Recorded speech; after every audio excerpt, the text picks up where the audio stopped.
this is something that I've actually had quite a bit of experience with as a coach. Actually tons of experience with it, but for obvious reasons, I've never actually experienced this. And that is the challenges that exist, but also the success you can have in losing weight after having a baby. And so many clients have come through here. One of the things I remember was there was a 2-year period there where literally we had like 18 babies go nearly full term, like moms go nearly full term over like a 2 to 2.5 year period at Red Dot. It was crazy. Oh, like we just had pregnant chicks everywhere, right? And they love it. Yeah, and it was great. And they were some were working out up until the day before, they gave birth, and some, there were challenges that happened, and they were kind of in and out or whatever else, whether it was comfort levels or there was some things that were contraindicated or whatever else. So, but it was awesome. But, always at the end of that, you go through some stuff as a woman that's had a baby, you come out the other side, and all right, it's time to kind of figure this out. Well, we have our very own Taylor here, who's just recently gone through that, not for the first time, but actually for the second time. And so I wanted to ask some questions about that. Solid veteran. How do we do it? I mean, Taylor, how do you do it? I mean, how do you manage that weight loss after having that baby? Can we talk about that? Yeah. So, first and foremost, I just kind of want to put it out there that weight loss shouldn't always be the goal, right after you've had a kid. There's a lot of things that you want to make sure are in place before you even think about that.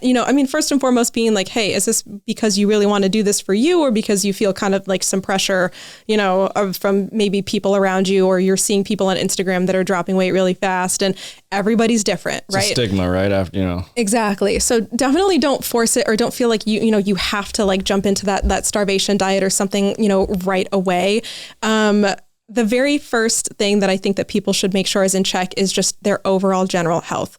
How are you recovering from birth? Because that is insane. Birth is not a walk in the park. You could have had a C-section, right? How are you recovering from that?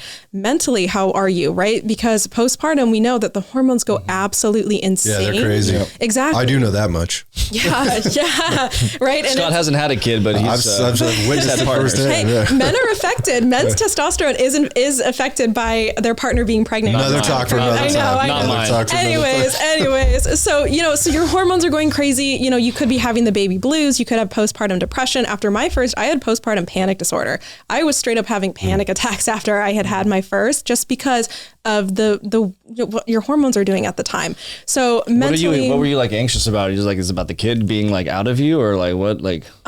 You know what? It would come on at random times. I would literally just be sitting just at, my mom's house, for example. We'd be visiting my mom, and then my fingers would just start to tingle.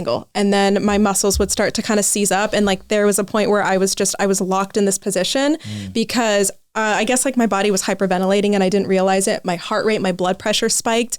I thought I was having a stroke. Wow, that's scary. Yeah. It was terrifying. And so I had 2 severe panic attacks. And then after that, I only had a few more. And then I was lucky. I was working in a bioidentical hormone replacement therapy clinic at the time. And I had talked to one of our clinicians about it, and she was like, you need progesterone.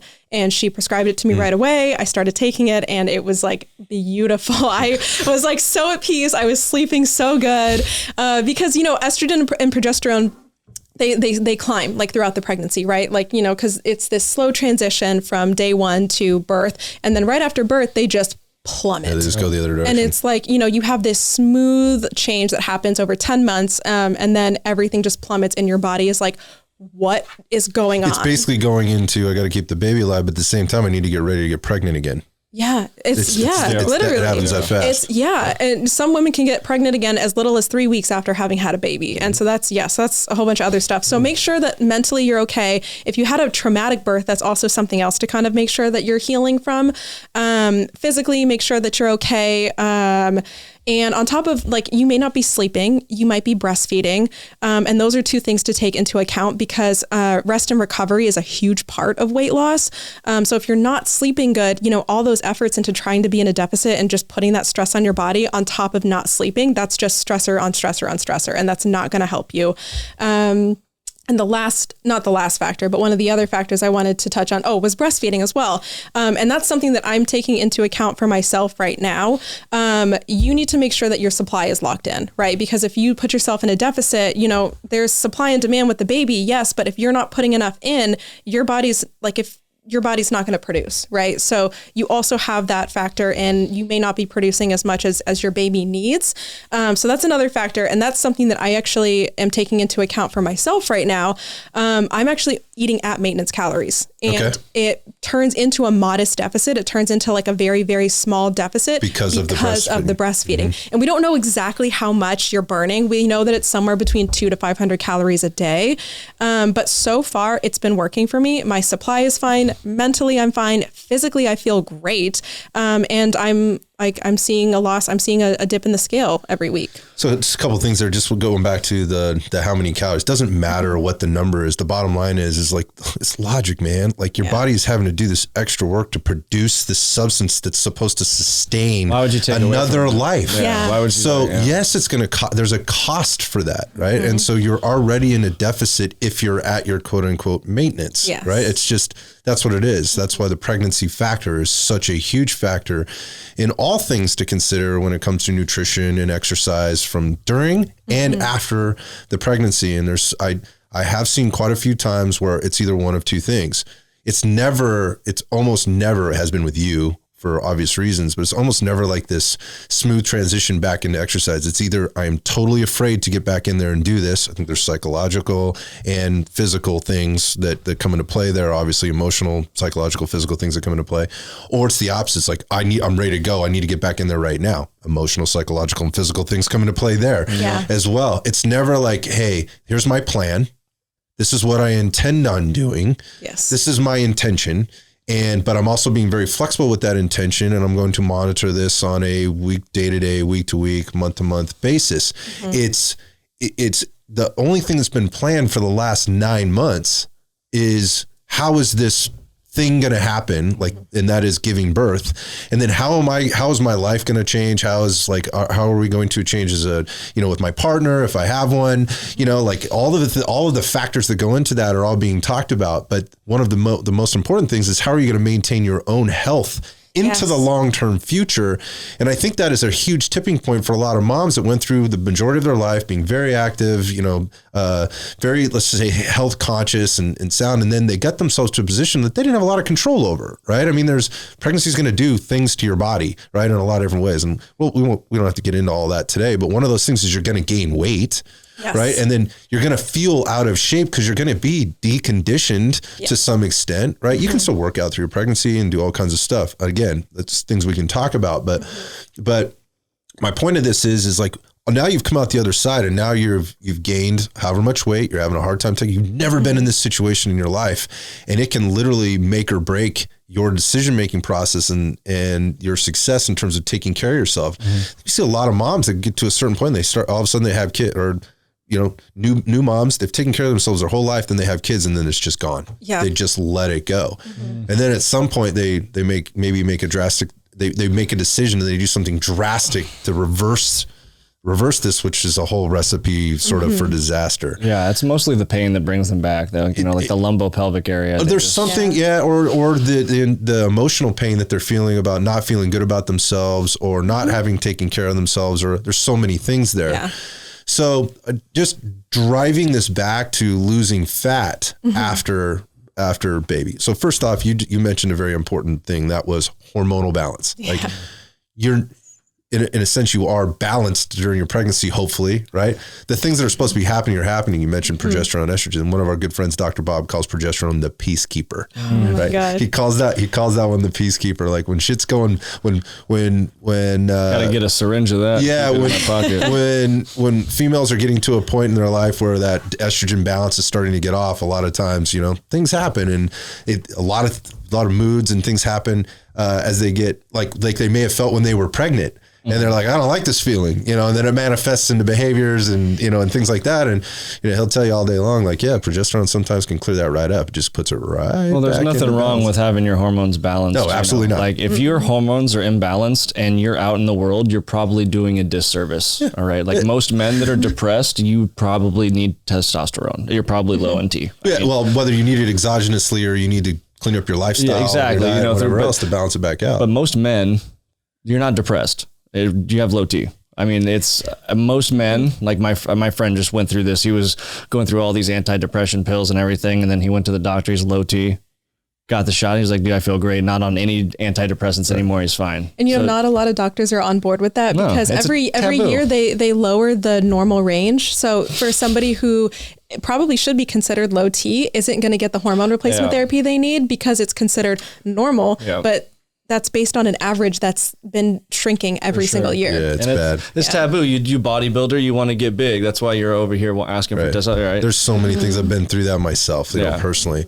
So bringing it back to female hormones, or again, men have estrogen and women have testosterone, but the female hormone balance during this pregnancy, you come out the other side and your body isn't necessarily ready to lose fat.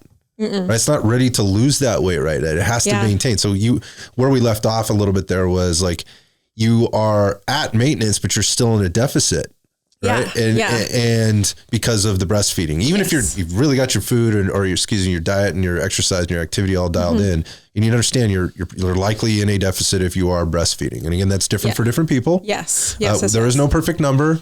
So don't try and find that or equate that. It just, in don't try to pump extra too, like to, you know, extra 500. Right. Like don't do exactly what I do because, you know, everybody's different and you kind of have to spend some time observing. I've already had a baby and I've already been through some of the worst that you could go through after having had a baby.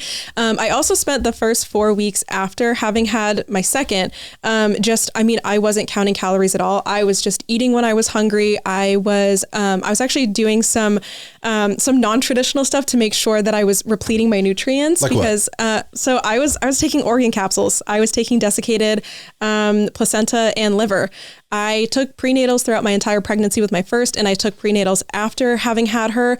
And I still had postnatal depletion. I still was so depleted in nutrients that I was feeling all of the effects of, you know, anytime you're depleted in a nutrient, there's like a whole bunch of side effects that come with that. I was depleted in several things and I was feeling all of the hurt from it. And I was taking a supplement. I was taking my prenatal. I found a postnatal supplement and I still wasn't helping. Yeah. So I ate organs throughout my pregnancy because after having your first, you know, most of your nutrient stores goes to that baby. And so maybe I had like a 2.5 year time span between my two kids. So I only had 2.5 years to replenish my nutrient stores. So I started eating organs because organs have a ton of nutrients in them. Yeah. Yep. Tons of organs.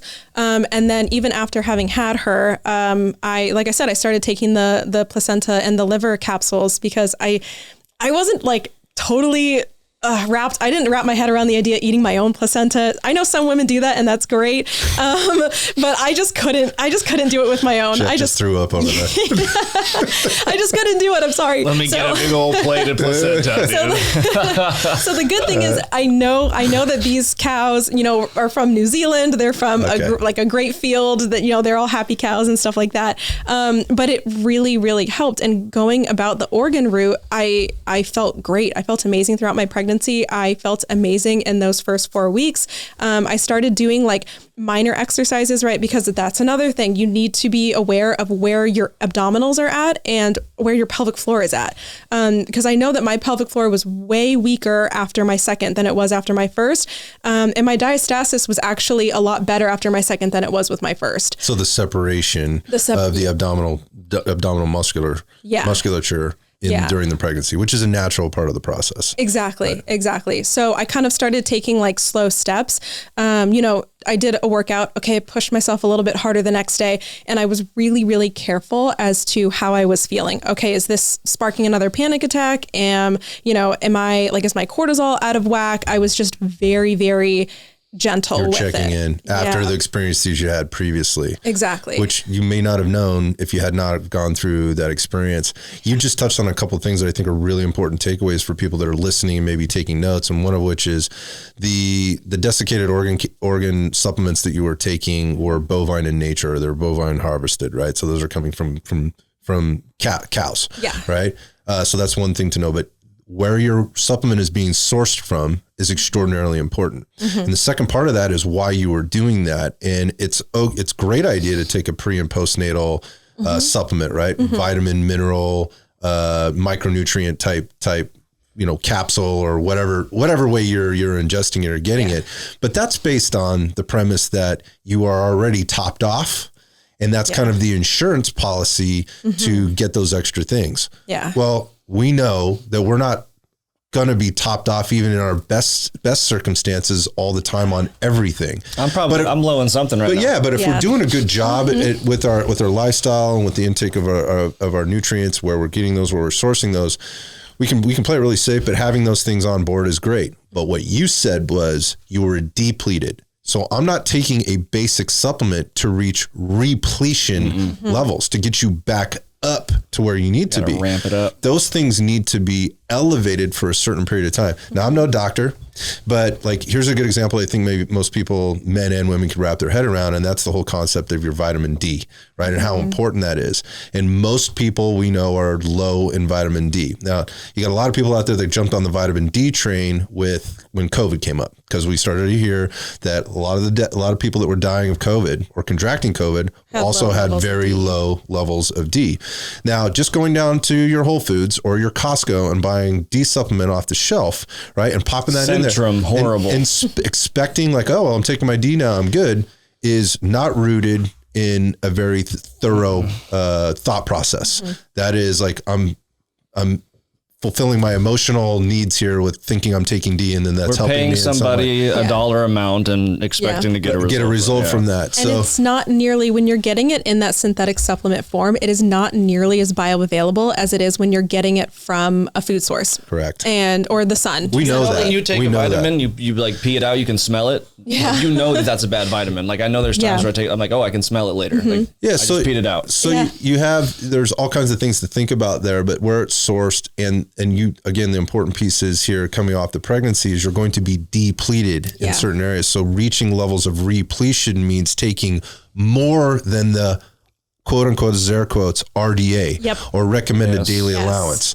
There's a lot of research around this, and I'm not going to quote all the theys and the studies. We've got stuff on our website that kind of talks through some of this stuff, and actually where we posted some peer-based peer-reviewed journal stuff. But the bottom line is those are based on some very, very average type numbers, as you were talking about the testosterone number and things before. It really doesn't really paint a real picture of getting the individual back up to the most optimal status they could be in, and so that's something to think about. Yes. So again, I just want to kind of segue here. This is you're talking about coming into this with a high level of awareness, coming into the pregnancy, going through the pregnancy, paying very close attention, coming out of the pregnancy now we're inside your first 4 to 8 weeks here of I'm recognizing how I'm feeling. You use the term, I'm being gentle on myself in terms of the exercise, any exercise or activity that I'm doing, how much I'm eating, what I'm eating. I'm just making sure I'm feeling good, right? As I'm doing this, based on experience and based on your own high level of awareness as a coach and a professional. So you're in a little bit different situation than a lot of other people, but I still think that's very relevant to other people. Okay. So, all right. So at some point now you're going through this breastfeeding process, and how old is she now? 2 months. All right. So she's just at 8 weeks. I mean, this is pretty fresh. Yeah. So what are you thinking, or what are you doing with regard to your exercise and your nutrition now at 8 weeks that you can kind of put your finger on and going, this is being very effective for me. And I know this because you've tracked and you have all this data and all this information to kind of go off of. What are the things that you can do that you're doing now that you can share? Well, so what I'm doing now is I'm actually starting to pile on the weights with my workouts. So I've been doing foundational strength training, but I've been going very light. I'm always very aware of, core engagement and making sure my pelvic floor is engaged. I'm breathing correctly because that's the most important part in the very beginning. So I think it was really just last week that I started to test myself a little bit with the weights. I'm starting to go a little bit heavier. I'm also taking some conditioning classes. I'm only doing that maybe 2-3 times per week. And that was like something else where I built up to that. It was 1 day a week, 2 days a week, then 3 days a week. Mm-hmm. How do I feel? Okay, I'm good. But the other thing that people need to consider is the fact that my baby's letting me sleep. Like my first did not sleep, wasn't recovering. My cortisol was all over the place. This baby sleeps all the time. And I'm like, I wake up feeling refreshed in the morning and I'm like, what the heck? And so that's really the only reason that I've been able to build up to. I'm probably working out 6 days a week, maybe one double day in there. But the only reason that I'm able to do that as of right now is A, because I already have a high training age. B, I'm getting sleep, which is something that a lot of women with infants and toddlers are not getting. And C, for the rest of their life. Exactly. Right. And C, like I'm hyper aware. I also have a Whoop band too, which also helps me track my recovery. Okay. So if I have a horrible night of sleep, I am not doing anything that day. I'm going, you know what? I feel horrible. My Whoop band's telling me that I feel horrible. We're not doing much today. So there's a biofeedback tracking mechanism that you've implemented outside of your own biofeedback mechanism, internal biofeedback mechanisms that you're acutely aware of. I love that, and you're not just telling yourself I'm fine. Yeah. Like, oh no, I'm fine. I just got to battle through this, like I just, stop being I was going to say it. Yeah. Stop being a pussy, Taylor. Like, you got to get your ass outside. And I'm sorry. After having a baby, that's the strongest thing. It's the conversation I have every day with myself. Yeah, but it's like stop making excuses and just get out and do it. And you're obeying, right, and honoring what is it you're feeling, what is it you're seeing, what it is that and you're not second guessing that. Yeah. You're embracing it, right, and you're along for the ride here. And as a result, what are the results that you're seeing? I mean, I'm already like pretty much almost back to my pre-pregnancy weight. Because I was treating my pregnancy like a bulk, I'm up on muscle mass. So now it's really just making sure that I'm so smart. Yeah. Right. I mean, you're going to gain the weight anyways. Might as well make sure that you're, getting some muscle out of it. Right. So, now, like I said, I'm in a very, very mild deficit right now. So I'm taking InBodies once a month just to make sure like, okay, it's fat mass that we're losing. Just making sure that it's all healthy and smooth and it's not some drastic, like hit the wall, like, go ham, no excuses, like that whole thing. I do on my Instagram, like right now, I'm talking about how, I'm saying make excuses or make it happen, but that doesn't mean to like drive yourself into the ground to make it happen. I'm talking about make the workouts happen, make the recovery happen, make the health happen, make it all happen. It's not just like, make the workouts work out no matter what. Like, you're not breaking it into its constituent parts. Exactly. You're looking at it holistically. Exactly. God, there's something, man, that whole like thinking of the pregnancy as like a 9-month bulk, God, it's so smart. Right. And so you came into, I think you posted this on Instagram, you posted your InBody post-pregnancy, you actually put on muscle through the pregnancy. Like, which is that might be blowing people's minds out there, but that's just how you approached your program. I'm going to lift a little bit more, like making sure I'm getting my recovery. Your calorie needs are going up. Let's just eat in a little bit of a surplus. And I want to talk about that. So I'm going to ask maybe this is very personal. I'm just going to ask it right up front. How much weight did you gain during your pregnancy? I gained, let's see, what did I start out? I gained around 31-ish pounds. So funny because I've been saying this for 20 years. My experience is a healthy woman will gain 30 pounds in a pregnancy, right? Around. And again, that's very relative. But the healthiest ones I've ever worked with gain around 30 pounds. Obviously, if you're having twins or triplets, it might be more. Yeah. Obviously, if you're having some pregnancy like complications or things, it could change. Yeah. Absolutely 100%. But I would almost refer to that, you might be not as healthy. So I'm talking about the healthiest women I've ever worked with. Super normal pregnancies, no complications, are working out. And by the way, I'm going to put this out there, and I'm acutely aware of this, that, you know, there are many, many, many things that can happen throughout pregnancy that, you know, I think a lot of people are never aware of until they get pregnant, and God forbid they have to go through some of this stuff. But there are things that happen. I'm just saying my experience, right, with people that have gone through pregnancy, been relatively healthy the entire time, and then how they've come out the other side in terms of getting back to their pre-pregnancy weight or near it. In the shortest but healthiest period of time, they put on about 30 pounds. And what I see right away is in that first week, you've lost 10 pounds. Yeah, a lot of fluid left. You drop a 6 to 8 pound baby, right? Yeah. Right? Or even heavier. God bless my mom. Me and my brother were both almost 10 pounds. Big heads. Yeah, right. Big heads. So, but you know, you drop that 10 pounds kind of right away, right? And then over the next 8 to 12 weeks, right, you're dropping the rest of that weight. And if you're managing things, I'd see that happen at pound and a half a week as they would go through.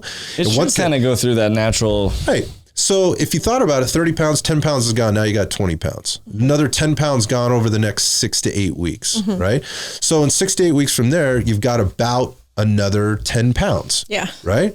And that's critical timing, because now your hormones are kind of settling back in. A little bit if you're breastfeeding, because there's that. If you're breastfeeding, you're still at like a weird place with your hormones, and then you stop. That is a good point. That is a very good point. So, you know, depending on how you're handling that part of the process, that could change things.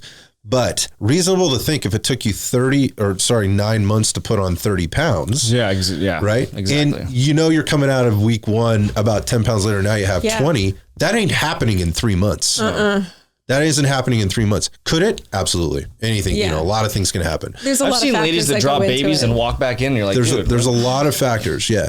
I'm not one of them. There are some. Yeah. I've seen women lose weight during pregnancy, right? Because they had the weight to lose. But my point is, again, for that person that may be active or, you know, relatively active and putting on 30 pounds. So how much weight have you lost since the pregnancy or since giving birth? I mean, I have, let's see. Like, I think I'm only like 2 to 3 pounds away from my pre-pregnancy weight. At 8 weeks. Yeah.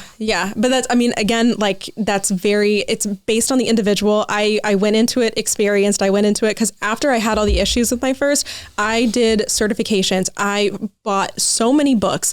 I just like when I get hyper fixated on something, there's just like no stopping me. So and then even during my pregnancy, you know, I was like working out, I was eating all the right foods and everything like that. Again, treating it like a bulk. And I was rereading all of these books on postpartum recovery during my pregnancy, because I was like, I need to be the most prepared that I can possibly be. And because I've been able to balance everything. And I also think that the key thing is sleep.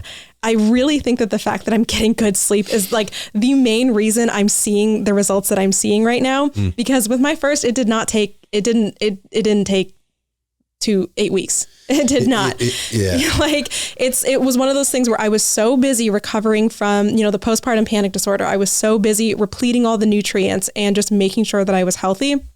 I don't think that I was like at my fittest again until like 10 to 12, about a year after. So it takes time. And for some people, it might be 2 years. For some people, it might be 6 months. Like you got to listen to your body and you got to just take it step by step. Yeah. So in taking it step by step, what are some of the steps? I mean, you mentioned a few. First off, you need to be in a healthy state, right? So that's the holistic piece that you mentioned. We're not breaking things out to its constituent parts. But if we looked at it like nutrition, exercise, lifestyle, right? And nutrition and exercise are involved in the lifestyle piece, but just kind of how you're handling your things and the things that are within your control, right? You can't necessarily control what's going on with baby and when baby wants to sleep and baby doesn't want to sleep. Yeah. However, I will tell you in the last couple of years, can't tell you how many moms and dads that I've spoke to, new moms and dads I've spoke to that have hired like sleep coaches for them and their kids, right? Their new babies, and how effective, it's game changers. Wow. Game changers. Like, and they usually come in, like the last conversation I had, and you guys know, I won't drop their names. They came in and like, guy looks at me and goes, dude, when they sit and his wife looked at me and she goes, this first thing she says is, it wasn't anything mind blowing. I got to tell you that. It was more like, oh, That makes so much fucking sense. I don't know why I didn't think of that. Like, I feel dumb that I didn't know that. Like, that was kind of a thing. And he's going, dude, this is the best money I've ever spent in my life. I got to tell you, I was super skeptical about the whole thing because this has been worth it's changed our lives. Yeah, I would have second guessed it too. So, I used this one the other day. Like, we just recently got a new puppy. You guys know Rue, and coming in, best money I ever spent in the many years is for the coaching on that dog, right? On how to train the dog. Like, there are resources out there to help you get through these things. And so what you did was you took it into your own hands and you studied, and based on your background and your knowledge and your drive and your personal experience and in this whole process, you knew where to go. But that's not reality for everybody. So there are resources for you to get this help. Yeah. And I think, again, you're one of those resources. I've seen you do some amazing things with some clients that haven't been pregnant and those that have been. But I wonder if you could just maybe give some advice on the specifics around the things that they can control or maybe make an impact, like today, if they're listening. Like, so going back to the finding your maintenance calories and making sure you're eating there at the very minimum, that was the one. So that's the thing. And we've talked about how to find your maintenance calories before, and we have all kinds of resources for people to get if they want that. Yeah. And one of those resources we'll put out after this podcast, we'll make sure they have, something that they can go and kind of get the bullet points, but some of this, like maybe formula on how to kind of calculate that for yourself. We can provide that for them. But secondly is like, okay, we mentioned in other talks, like when you get to your maintenance calories, making sure you're doing your job, your homework and doing your job with the protein, right? So can you talk about that and kind of what you're doing with that right now? Yeah, protein, I'm eating like at or above my body weight in protein. If I'm a little bit under on some days, I really don't stress about it. I think that's another really big thing is just don't stress too much about it. Kind of figure out where your numbers need to be at and try to hit those numbers while still being healthy, obviously. If you don't feel good, if your breast milk supply is going down, eat more. And then also, like, again, don't stress too much about it. Like, don't feel like you have to lose this weight immediately, because the more that you stress about it, the worse of a position that you're going to be in. There's a lot of other things that you're focusing on at this time. And then just like being like flexible with it, right? So just getting the healthy foods, making sure that you're hitting the points that you need to be hitting, but still allowing yourself to like be present with your baby and be present with your family and things like that. So important. That's the most important thing. The weight loss is just like, if you do start losing fat in the very beginning, then that's just a benefit. That's just a positive. But for the most part, like just soaking in your family, I think is probably the most important thing that, taking time out. I think that is extraordinarily insightful, actually, and just making sure you just went through this whole process to get to where you're at. Enjoy it, embrace it. And not all of it's going to be enjoyable, right? So when the times come where they are enjoyable, make sure you're doing that. Yeah. It's funny, like I've seen you actually out socially and you making time for that. And you got a great partner and, you've got some support, and nobody ever got to anywhere in terms of success on their own. Generally, there's been people along the way. So I think that's all a big part of it, having that community to surround you from an exercise perspective, from a nutrition perspective, from a lifestyle perspective, and there at home as well. Huge points of value or takeaways. The other thing I would sort of get into here is just kind of the you got new baby at home, and I just think it's weird, and I'm just going to say it. I think it's weird that new moms, when they get pregnant, they will buy every fucking book under the sun. They will go to every possible site on Google and they'll research everything. They'll ask every single friend that they have, every other mom, and all of these things for all this advice, so that they do everything perfectly for their child. Right? For this baby that's coming to this child. They want to be fully prepared. But when it comes to themselves, both during and after pregnancy, they don't do any of those things for themselves. I think it's weird. Oh, it's very weird. Can you talk to this? Like, because I don't get it. Well, I'm like, you won't buy this formula because of all the different things that it has in it, or this food for your baby, or whatever else. Like, you won't do any of those things, but you won't do that for yourself. What the fuck is going on here? I don't get it. And it doesn't make sense because, you know, baby's got all these appointments, there's checkups and stuff like that. And you do get the questionnaire where it's like, how's mom feeling? Are you depressed? Are you lonely? Are you sad? And it's like, well, that's like, there's more to it than that. You get one OB appointment like 6 to 8 weeks after having given birth. And if they like clear you, then I thought it was after my first, she said, oh, I'll see you in a year. After my second, she said, okay, we'll see you in 3 years. And I was like, what? I mean, like I'm lucky because I know how to take care of myself and I know how to navigate this stuff. But for somebody who's so lost and is suffering, like in 3 years, like, you know, and there was even a point where I reached out to my OB after my first and I was like, hey, I'm suffering. I need help. And she was like, go talk to your primary physician. And I was like, that's a reality. I mean, that's the reality of where we are as a health system. Yeah. And then I did that. And then I was put on antibiotics for things that didn't need antibiotics. It was weird. It was so weird. But yeah, it's like, I mean, even like on the medical side, there's not a whole ton of care that goes into mom after having had a baby. And everyone's so fixated on baby. You know, I was that way too, because I didn't know about all the postpartum issues that had happened to me. I'd never heard of them until they happened. So I was so fixated on baby. And then I was like, oh my God, something's happening to me. And then like, as it was happening, I was like, oh my God, look what I just did. I carried a baby for 10 months. I gave birth to it. And I didn't think that I needed recovery. Right. I didn't think that I needed help. Like, I mean, I was being somewhat facetious with making this comments. I mean, I think I understand that, you know, the bandwidth is just used up, you know, in a lot of ways. And so there's this disconnect between what I should be doing for myself in terms of the health of my baby and myself and my family and the future of all of those things. And so I guess what I was just trying to get out of you is what you said, like, hey, you don't have to be perfect. There is no perfect solution to any of this.